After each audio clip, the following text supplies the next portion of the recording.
I always wonder when people get up front where they came from. Everybody has a story, right? You all have a story, and I won't have time to catch all your stories, but I get some of them along the way. And so I wanted to share a little bit about my background, where I come from, so that some of the things that I might say or get excited about here today will maybe make sense. I graduated from Corbin University with a degree in finance and immediately went to work in construction. And while I was there, I realized something. I realized that if I learn how to do this trade really well, no one will ever steal that from me. They wouldn't be able to take it from me, right? And so I had this burning in the back of my head, like, oh, I've got this college investment, but man, this is good stuff to know. And so I had aspirations soon of building my own house, which I did, but I learned a lot of those skill sets that still pay off today. In fact, more recently, I just purchased a year ago, a 1920s home. I don't recommend that. And it had a lot of work to do, and I'm pretty busy with the things that I do, and I had aspirations of doing this and that because I know how. And I wanted to replace all the galvanized plumbing under the floor, and so I finally wised up one day and thought, man, I don't know if I'm going to have time, I need to get a bid. So I got a bid, and it was a little over $3,000. I'm like, this can't be that hard. And so I got remotivated to do it myself. And had to learn. So construction's come a long ways. I mean, I was in when plumbing was copper, and then I was there when it transitioned to CPVC. But now it's PEX, or some version of PEX, which is much easier to use, I found out, than any of the previous two. And I did that entire plumbing job for less than $400. So the skill sets are valuable, is my point. Spent 9 years in construction. Thought I needed to get some mileage out of my degree, moved into construction project management. Had a ball with that. I thought I had it made as a young punk, early 30s, truck and a phone, and managing projects from Corvallis to Portland. It was my first forte into federal paperwork, because we did some federal projects as well. That was a lot of fun. But then I came to a turning point in my life. And in that context, the boss and his wife, they didn't get along. And I found myself wondering, there's got to be more to life than this. And I decided that I wanted my working life to give back somehow. But I didn't know how that was going to play out. My wife and I had done Proctor Care, which is care of criminal youth in your home. So these youth have been adjudicated. They're transitioning out of detention. And our goal then is to be that space where they can learn to reassimilate and then go back to their families. So we were that transition home. And then when I was struggling about what to do next, a buddy of mine gave me an ad in the paper that said, someone to teach construction trade skills to at-risk youth, no teaching certificate required. And I thought, oh shoot, I could do that. Here was the problem. I had to back up and take a fork in the road. And by that I mean that as a young punk, with a truck and a phone and managing all these fun projects, I was making pretty decent money at the time, too. And what this transition into nonprofit work meant for me was a 50% pay cut. And at the time, my wife and I, we had to have a very serious conversation about that, of course, but we were also managing a manufactured home park, 300 and some homes. And so we had our housing covered, and it just, things lined up and it worked, and I decided to commit. She and I, we committed together, of course, and I worked with at-risk youth, ages 16 to 24, and taught them to build homes, habitat homes. Over that time frame, 10 years, I did that 10 years, we built 20 houses. Now think about this for a second. That's 20 low-income housing units built for the state of Oregon by kids who had dropped out of high school. That opened my eyes. It made me realize that that's a resource. And that's a resource that often in our communities we don't consider a resource. And so things moved on, and I started looking. There's not a lot of career ladder nonprofits, so you kind of have to keep your ears open. And so a position at Habitat for Humanity in Salem opened up. And I started as the executive director, and I started looking into that, and I realized, well, Salem doesn't really have a program that is intentional about teaching young people construction trade skills like I had been doing for 10 years. Maybe I could do that as the director of Habitat. So I got to Salem with all my lofty aspirations and started running around town, knocking on doors, trying to get people excited about the idea that we could teach kids construction skills on our Habitat job sites. The logic went, the way Habitat gets their homes done is by teaching people with little to no skill how to build something. And over time, all those volunteers who really didn't know much build a house for a local family, low-income family. So it was easy for me to make the jump to say, well, why don't we teach young people construction trade skills? And the family still gets a home, and these young people get the skill sets they need to get into the job market. Went after a $40,000 downtown Salem Rotary grant, won that. That helped us launch that program while I was at Habitat. Partnered with then Job Growers at the time, that is now in sight, and got it off the ground. Once I got the Rotary funding, then I went and asked Oregon Community Foundation for funding. They helped to fund one of our project trainers. Job Growers at the time helped to fund another project trainer out in Independence, and it started to gain some momentum. So during the course of that, I guess I kind of got on the radar for workforce development. I knew about half the acronyms I needed to know from my previous work to do this work. Learned a lot more acronyms since then, but got some arm twisting in our local community and decided to apply, and here I am. So I don't know whether or not I'm uniquely qualified to be doing this in front of you today. So I searched a little deeper, and I realized that this arena it's political at times. So I searched a little deeper, and I realized that my first forte into politics was with my children. And it went something like this. Is that going to go? We don't dump food on the floor. I'm not. I'm watching you do it right now. No, you're not. Holy crap, I'm raising a politician. Maybe some of you have been there before with your children. But I've come to realize that it's much more than that in the world. But this was good training. There was no credential for this. It's like just hardcore learning. And kids, they can be tenacious. So as we move into this arena, what's the big picture here? I've been asked, how big is the system? We're talking about workforce today, which typically narrows it down to the workforce dollars that come into our regions and so forth. But the workforce system is far larger than that. And there's intentionally no words on this diagram because there's enough acronyms here to choke an elephant. But it's DHS, it's OED, it's the workforce system, it's community college, it's K-12, and that's just the short list. When we talk about how are we going to advance and align the resources that we need to move things forward, it's all of that and so much more. And you're just getting glimpses of it here today. So I put together just a couple numbers. I didn't want to spray you with data because this part isn't what it's about.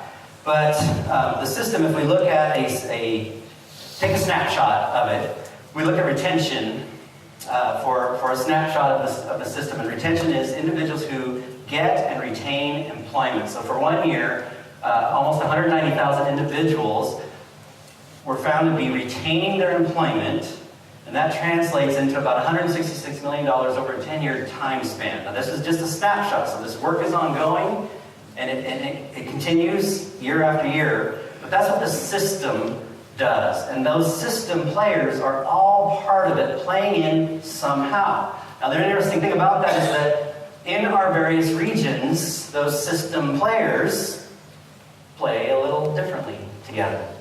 And sometimes they don't know each other, and sometimes they don't want to know each other.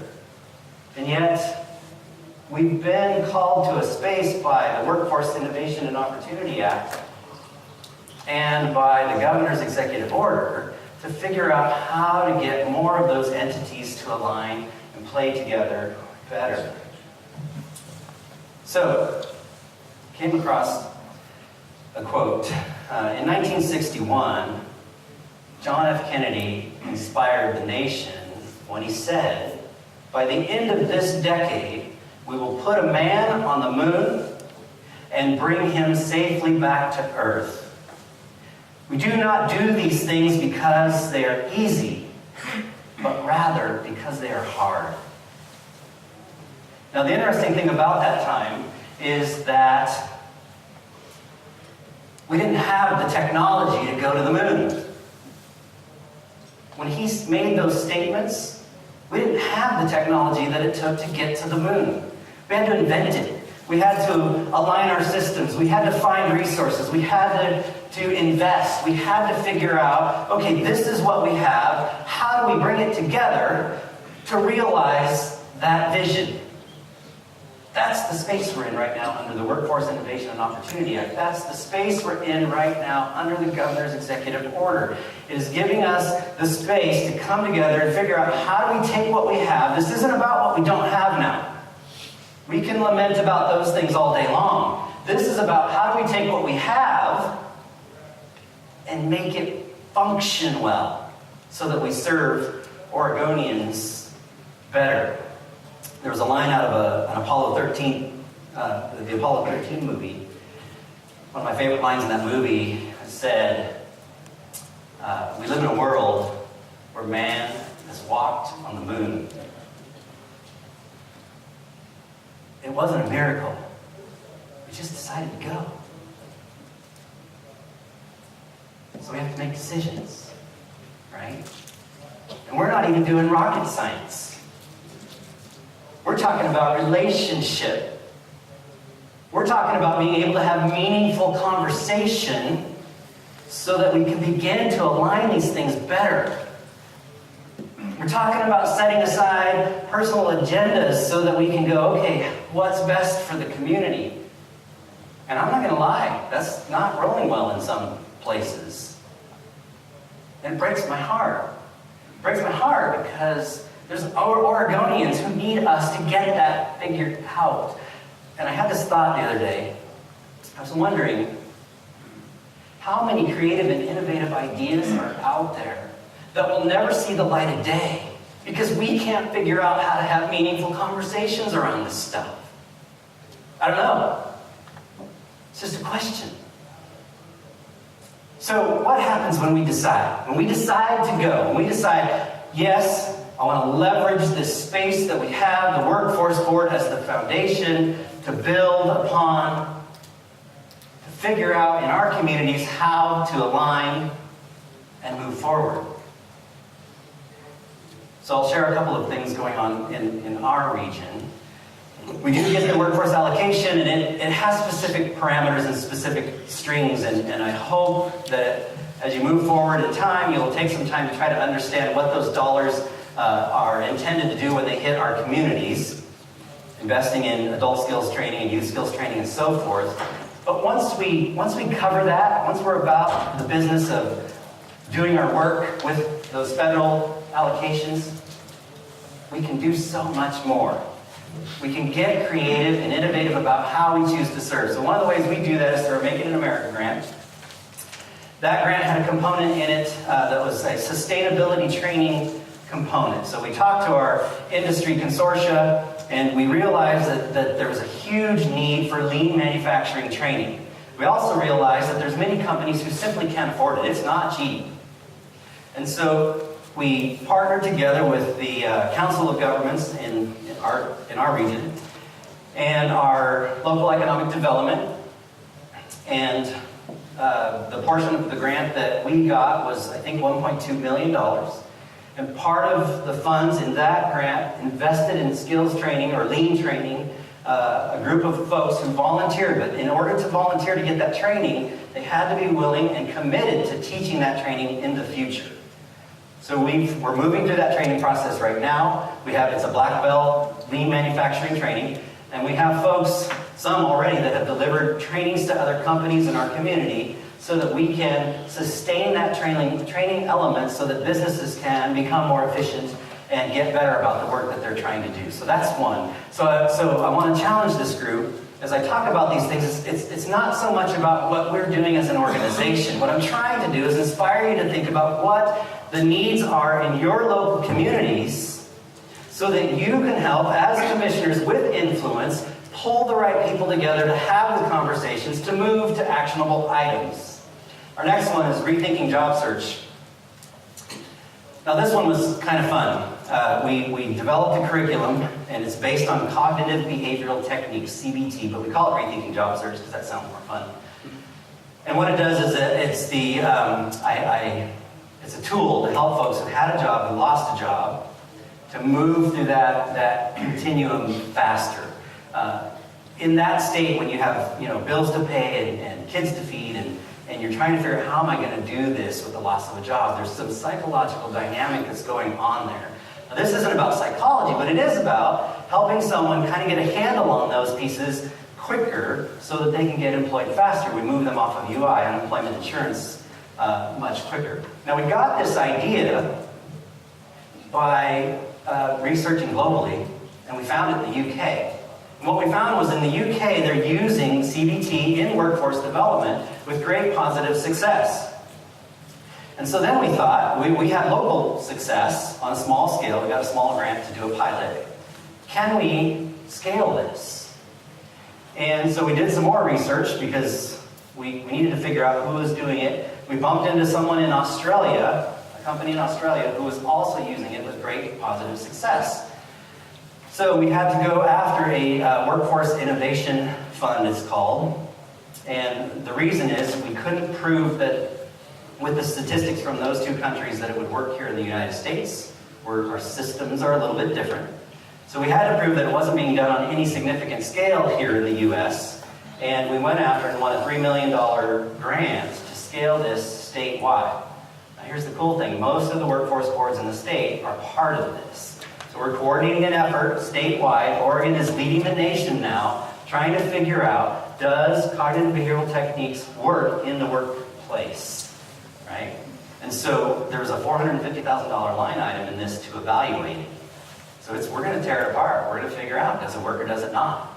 But we get to try that because we got into some creative thinking space, because we were given this wonderful tool of a workforce board to be able to get creative about how we try to solve our local workforce challenges. So from this, with that initial success, I asked our curriculum developer, I said, is it possible to do a youth version of this, young adult version? And that's called Rethinking Careers, and it's playing out in an initiative that's funded by the state that we're calling the Career Achievement Network, and we branded it the NET. Now the youth version, remember the adult version is, I had a job, I lost a job, I'm going through this emotional roller coaster, need help to get back on track as fast as possible. The youth version is, I'm 20 years old, I've never held a W-2 job, I think I'm all that in a bag of chips, so I want to make big bucks and I don't want to do the dirty work. Much different thinking challenges on the youth side, right? And Ron even alluded to some of that. And I was just talking to Jim Merriman, the Oregon Freeze Drive, just a few days ago at one of our strategic planning sessions, and he was lamenting exactly what Ron was saying. But he's trying to figure out how to get at that. And he asked if he could utilize this curriculum actually on his platform, which is really cool, so we'll have some follow-up conversations there. My point is, though, what other creative kinds of thinking are lurking out there if we're willing to have the conversations? If we're willing to come together and just be honest. Yes, we suck at this. Okay, how do we fix it? Right? Because some of that, I think, gets stifled in nobody wants to look like the loser. Nobody wants to look like they're failing. So nobody wants to put on the table that this thing really isn't working. And yet we've been doing it for 10 years, wondering why we're not getting different results out of it. Or 20 years, or 30 years, or 50 years. Right? So we have to figure out, how do we approach it different? And as a director of a workforce board, speaking for other directors of workforce boards, and particularly the new directors who we want to come around and support in the new regions, I want to say that we invite you to see the workforce board as your place to build those collaborative relationships, a place to align the resources in your communities, the place to convene the right people, but we need you to help us do that. Because we're only one person, and we only have, our circles only can reach so far. One of the things I appreciate about my commissioners is they'll tell me, Commissioner Cameron the other day, he invited me to a governor's workforce task force on reentry meeting. I was very, very happy to be there. I didn't really know that they were going on. He said, Tony, you got to be here. So I went. Very happy to be there. It's those kinds of things. Where should I be? Help me know that, right? The constructive feedback mechanism of this, you know, if you guys know Commissioner Pope, you know how soft-spoken he can be. And what I like about Commissioner Pope is that even though at times he seems to be quite challenging, what he does for me is he gives me ideas about how to move forward. He gives me input, he gives me a solution, he gives me a route to take. That's helpful, right? That's the kind of input and feedback that directors need from our commissioners in our local communities, because you guys, you're the most powerful elected officials out there. I think. I don't know. You are, yeah. Okay. So he said you are. I mean, it seems to me that you are, because you're on the ground and you're able to make stuff move. I'm blown away at times by what commissioners can accomplish at a local level. Think about if we partnered together, if you supported the work of the local workforce board and what it's trying to accomplish in your regions, what kinds of things could you do, right? So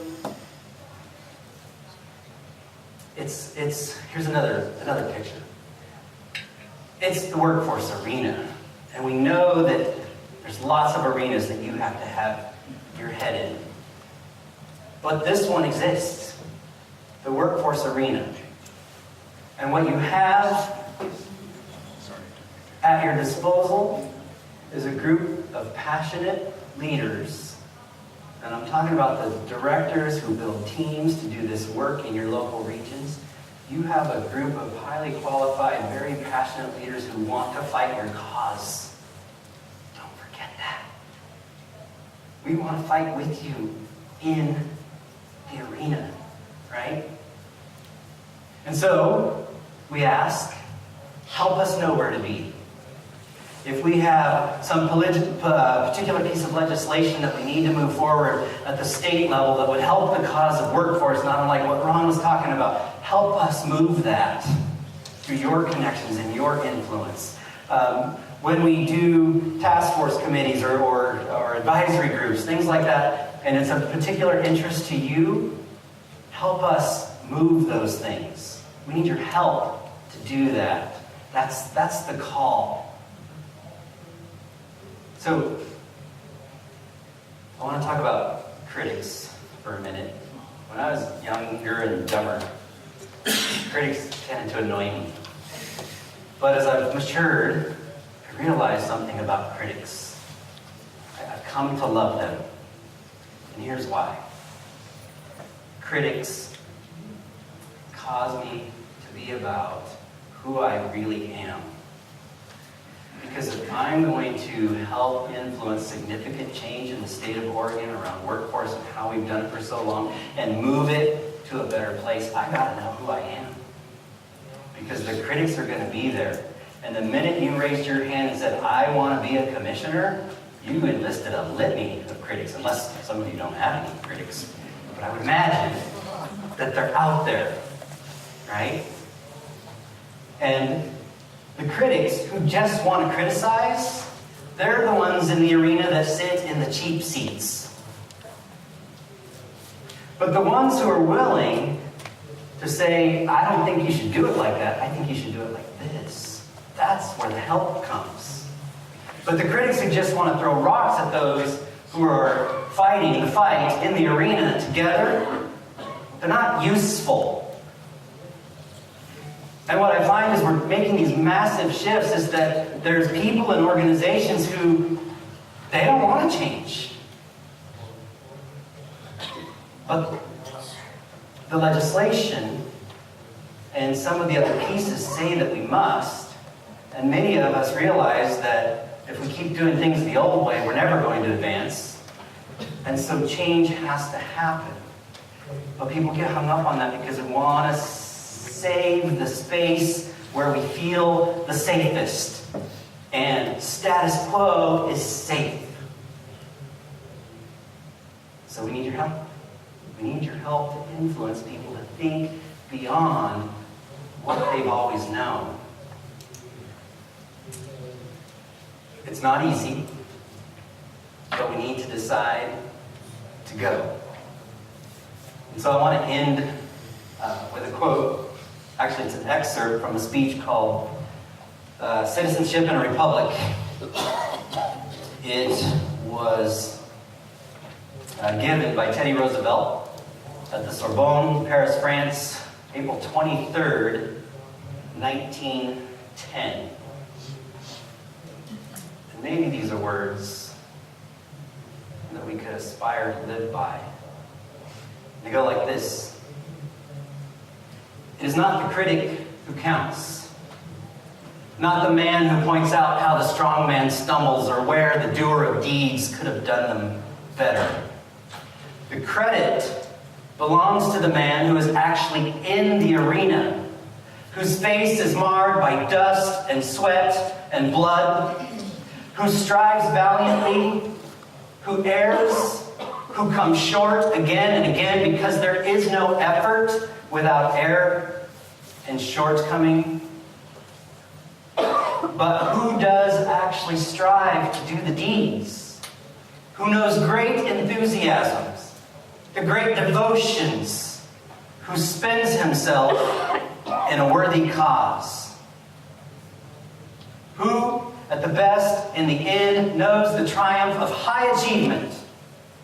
And who, at the worst, if he fails, at least fails while daring greatly, so that his name shall never be among those cold and timid souls who will neither know victory nor defeat. Folks, let's put Oregon on the map. Let's make it so that Oregon is the place that companies think about relocating to, because we figured out how to have the meaningful conversations that it takes to align our resources to create that workforce that we all want. And let's do that together.